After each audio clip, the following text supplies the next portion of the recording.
Ciao a tutti! Da quest'oggi troverete sul nostro portale Lex anche la proposta di legge cosiddetta antimafia. Abbiamo voluto presentare questa legge visti anche i numerosi allarmi che provengono dal mondo della magistratura. Nell'ultimo report della Direzione Nazionale Antimafia si parla di un crescente grado di pericolosità di fenomeni criminali legati proprio alla criminalità organizzata anche di stampo mafioso. Ecco perché abbiamo voluto istituire delle norme a prevenzione e contrasto proprio di questi fenomeni e abbiamo voluto inserire 5 grosse novità. La prima innanzitutto è l'Osservatorio regionale antimafia. Poi abbiamo previsto un obbligo da parte della Regione di costituirsi parte civile in quei processi che vedono coinvolti i propri dipendenti.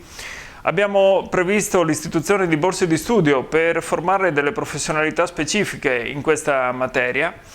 È previsto anche un codice etico, cosa assolutamente innovativa per i consiglieri regionali e quindi dovrà essere firmato da noi e da tutti i nostri colleghi. E infine abbiamo previsto un'assistenza per gli enti locali che si vedono beneficiari dei beni confiscati alla mafia proprio per poterne usufruire nel migliore dei modi, così come è già previsto dalla legge nazionale.